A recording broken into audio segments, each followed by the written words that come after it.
জামাত ইসলামী এবং ইসলামী আন্দোলন বাংলাদেশ চরমোনাই পুরো জাতিকে দেখিয়ে দিল যে তারা ঐক্যবদ্ধ। বাংলাদেশে তারা কত বড় ঘটনা ঘটাবে বিএনপির প্রোপাগান্ডার মধ্যেই তারা প্রমাণ করে দিল। বিএনপি রাত থেকে কয়েক ঘন্টা প্রোপাগান্ডা চালিয়েছে তাদের দখলকৃত অবৈধভাবে দখলকৃত আরটিভির মাধ্যমে যে জামাতকে বাদ দিয়ে চরমোনাই জোট করতে যাচ্ছে। কিন্তু কয়েক ঘন্টা পেরোতে না পেরোতেই দেখা গেল চরমোনাই পীর সাহেব এবং জামাত ইসলামীর সেক্রেটারি এক মঞ্চে একই সুরে কথা বলছে, একই শত্রুর বিরুদ্ধে হুঙ্কার দিচ্ছে। পীর সাহেব চরমোনাইয়ের পক্ষে, পীর সাহেব চরমোনাইয়ের বিরুদ্ধে বিএনপির যে চরিত্র হনন, গালাগালি, অপপ্রচার, তার বিরুদ্ধে বলছেন জামাতের সেক্রেটারি জেনারেল। জামাতের আমির এবং জামাত নেতাদের বিরুদ্ধে যে গালাগালি, রাজাকার ট্যাগ, তার বিরুদ্ধে বলছে চরমোনাই নেতারা। এর মানে বিএনপির এই অপপ্রচারের দ্বার প্রান্তে দাঁড়িয়ে, অপপ্রচারের মুহূর্তে দাঁড়িয়ে জামাত চরমোনাই দেখিয়ে দিল তারা ঐক্যবদ্ধ। তাদের মধ্যে কোনো বিভেদ নেই, তাদের মধ্যে ইখতিলাফ যেগুলো আছে এগুলো এখন হাইবারনেশনে আছে। এখন তাদের মধ্যে আছে শুধু ঐক্যের স্লোগান, ঐক্যের বার্তা, ঐক্যের অ্যাক্টিভিটিস, এছাড়া কিছুই নেই। কোনো নেগেটিভ কিছু নেই, কোনো ঝগড়া হয় না। যেখানেই জামাত যায় সেখানেই চরমোনাই যায়, যেখানেই চরমোনাই যায় সেখানে জামাত যায়। বিশেষ করে আরটিভির সেই প্রচারণার মধ্যে, ভুয়া ফটোকার্ড, ভুয়া নিউজের মধ্যে জামাত ইসলামীর সেক্রেটারি জেনারেল এবং চরমোনাই পীর সাহেব একই প্রোগ্রামে বক্তব্য দেওয়াটা তাৎপর্যপূর্ণ। চরমোনাই বিভিন্ন জেলায় যেখানেই প্রোগ্রাম করেন, শায়েখে চরমোনাই যাক আর পীর সাহেব চরমোনাই যান, জামাত নেতাদের দাওয়াত দেন। মিনিমাম ওই জেলার জামাতের নায়েবে আমির একজন উপস্থিত থাকেন। এবার জামাত ইসলামীর সেক্রেটারি জেনারেলের নিজ এলাকায়, নিজ জেলায় চরমোনাই প্রোগ্রাম করেছে, তিনি নিজে উপস্থিত হয়েছেন। আমিরের জামাতের পক্ষ থেকে তিনি সেখানে গিয়েছেন এবং আমিরের জামাতের পক্ষ থেকে উপস্থিত চরমোনাই মুরিদ ইসলামী আন্দোলনের নেতাকর্মীদেরকে সালাম জানিয়েছেন। এই সালাম, এই উপস্থিতি, এই স্টেজ শেয়ার বিএনপির পান্ডাদের, পাতাখোরদের হৃদয় খান খান করে দেয়, বাতিলদের হৃদয়ে রক্তক্ষরণ ঘটিয়ে দেয়। এই জন্য এটা খুব তাৎপর্যপূর্ণ। উপস্থিত হওয়াটাই বিশাল তাৎপর্য, যে না, ঐক্য কার্যত হয়ে গেছে। আচ্ছা, জোট হলে কি হয়? জোট হলে যা হয় সেটা তো হচ্ছে। জোট হলে একই স্টেজে জোটের শরিকরা বক্তব্য দেয় এবং একই লক্ষ্য উদ্দেশ্যে, একই শত্রুর বিরুদ্ধে। তো জামাত চরমোনাই আনুষ্ঠানিক জোট হয়নি, কিন্তু আমরা তো দেখতে পাচ্ছি যে জোট হলে যা হবে সেটাই হচ্ছে। কি? একই স্টেজে বক্তব্য দিচ্ছে, একই ধরনের, একই দাবিতে, কোনো পার্থক্য নেই। জামাতও যা বলে চরমোনাই তা বলে। জামাতও বলে আগে স্থানীয় সরকার নির্বাচন, চরমোনাই বলে আগে স্থানীয় সরকার নির্বাচন। জামাতও বলে পিয়ার হতে হবে, এরাও বলে পিয়ার হতে হবে। জামাতও বলে বিচার হতে হবে, এরাও বলে বিচার হতে হবে। পার্থক্যটা কি? এক দলের বিরুদ্ধে বললে আরেক দল প্রতিবাদ করে এবং উভয়ের কমন শত্রু বিএনপি। জামাতও বলে বিএনপি চান্দাবাজ, চরমোনাই বলে বিএনপি চান্দাবাজ। পার্থক্যটা কি? আমি তো দেখি না যে অনৈক্য, পুরোটাই তো ঐক্য। হ্যাঁ, এখন আরেকটা জিনিস বাকি আছে যে প্রোগ্রামে দুই দলেই বা জোটভুক্ত সব দল অংশগ্রহণ করে। এক দল থাকে এক পাশে, আর এক দল থাকে আরেক পাশে। এটাও তো কার্যত হয়ে গেছে। জামাতের মহাসমাবেশে অনেক চরমোনাই মুরিদ এসেছে, চরমোনাইয়ের মহাসমাবেশে অনেক জামাতের কর্মী গিয়েছে। তো জোটের এবং গ্রামগঞ্জে বিভিন্ন জায়গায় পারসেপশন তৈরি হয়ে গেছে জামাত চরমোনাই এক, ঐক্যবদ্ধ।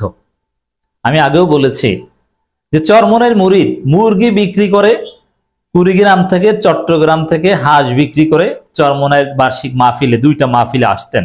এরকম ডাইহার্ড মুরিদ জামাতের সহযোগী সদস্য ফর্ম পূরণ করেছে। তাকে জিজ্ঞেস করা হয় যে আপনি তো চরমোনাই মুরিদ, এটা কেন করেন? বলে বাবা যা চরমোনাই ওইটাই জামাত। সহজ সরল মানুষের, ইসলামপন্থী, ইসলামের প্রতি আবেগ আছে এরকম সহজ সরল মানুষের ইমোশন, এটা জামাত চরমোনাই এক হয়ে গেছে। অতএব এই ইমোশনকে বিএনপির এই টাকলাদুজ্জামান, গুজবুজ্জামানরা আরটিভি দিয়ে, কোনো টিভি দিয়ে বিভক্তি করতে পারবে না। আমরা তাদের এই নিউজকে একদম ডিমোরালাইজ করে দিব, মুহূর্তের মধ্যে মিথ্যা প্রমাণ করে দিচ্ছি। এবং নেতারা এক মঞ্চে উঠছেন। তো এটা সত্যি অসাধারণ দর্শক। সমুচিত জবাব হয়েছে, সমুচিত জবাব, দ্রুত জবাব, মুহূর্তের মধ্যে জবাব। এটা প্রয়োজন ছিল। তা আমি মনে করি যখনই দেখবেন যে এই জামাত চরমোনাইয়ের মধ্যে ফাটল ধরানোর ষড়যন্ত্র, তখনই কোনো প্রোগ্রাম না থাকলেও প্রোগ্রাম করে এক মঞ্চে উঠবেন, বাতিলদের হৃদয় খান খান করে দিবেন। তারা এভাবে পরাজিত হবে। সমকাল শিরোনাম করেছে এভাবে, ইসলামী আন্দোলনের সমাবেশ, চরমোনাই পীর প্রধান, জামাত নেতা বিশেষ অতিথি। চমৎকার না? এটাই তো ঐক্য। চরমোনাই পীর প্রধান, জামাত নেতা বিশেষ অতিথি, জামাতের দ্বিতীয় গুরুত্বপূর্ণ নেতা আর একটা দলের আমির। আবার অন্য জায়গায় দেখবেন যে জামাতের আমির প্রধান, চরমোনাই পীর বা চরমোনাই আর একজন দ্বিতীয় প্রধান অতিথি, চরমোনাই মহাসচিব। অসাধারণ সত্যি। এটা এই গুজবের ঘরে আগুন দিয়ে দিয়েছে। খুলনায় ইসলামী আন্দোলনের গণসমাবেশে যোগ দিয়েছে জামাত, গণ অধিকার পরিষদ, এবি পার্টি ও এনসিপি নেতারা। এর মানে আসলে জামাত, চরমোনাই, এনসিপি জোট হবে, পরিস্থিতি তাদেরকে ঐক্যবদ্ধ করবে। কই, এখানে তো বিএনপি নাই, দাওয়াত দেওয়া হয় না, বিএনপি থাকবেও না। ওই যে সালাউদ্দিন বলেছিল জামাত আমাদেরকে দাওয়াত দেয়নি, দাওয়াত দিলেও যেতাম না। দাওয়াত দিবেই না আপনাদেরকে, কারণ আপনারা চাঁদাবাজ, আপনারা লুটপাটকারী, আপনার দুর্নীতিবাজ, আপনার অর্থ পাচারকারী, আপনারা হত্যাকারী, নিজেরা নিজেদেরকে হত্যা করেন, রক কেটে হত্যা করেন, গুলি করার পর রক কাটেন, এটা আপনাদের কালচার। অতএব আপনাদের সাথে ভদ্র মানুষের রাজনীতি হবে না, এই লুটপাটের রাজনীতি বাংলাদেশে কবর দেওয়া হবে। তো এখানে যারাই উপস্থিত হয়েছে এরাই সামনে ঐক্যবদ্ধ হবে, ছোট ছোট জোট এক জোটে রূপান্তরিত হবে। জোট হিসাবে বৃহত্তর দলের সাথে দর কষাকষি করবে যে কে কয়টা আসন থেকে নির্বাচন করবে। অতএব আগামী দিনের রাজনীতি বিএনপির বিরুদ্ধে জামাত, চরমোনাইর, এনসিপির ঐক্যবদ্ধ রাজনীতি। রাজধানীর শিববাড়ি মোড়ের জিয়া হলের পাশে সমাবেশ অনুষ্ঠিত হয়। এই জিয়া হলের ওইখানে আমার অনেক স্মৃতি আছে, গিয়েছি, মিছিল দেখেছি। এই জায়গা থেকে, ওই জায়গা থেকেই অধ্যাপক মিয়া গোলাম পরোয়ার অ্যারেস্ট হয়েছেন, পুলিশের হামলার শিকার হয়েছেন। ওই সেম জায়গা থেকে, জিয়া হলের পাশে থেকে, সামনে মসজিদের সামনে থেকে, শিববাড়ি এলাকা, বিভিন্ন জায়গা থেকে গোলাম পরোয়ারের নেতৃত্বে যে কত মিছিল হয়েছে 2010 পরবর্তী সময়ে। খুলনা মহানগরে আমির ছিলেন। এছাড়া খুলনায় যখন শিবির করতেন, বিএল কলেজে যখন শিবির করতেন, এইসব এলাকার প্রত্যেকটা ইঞ্চি গোলাম পরোয়ার পরিচিত।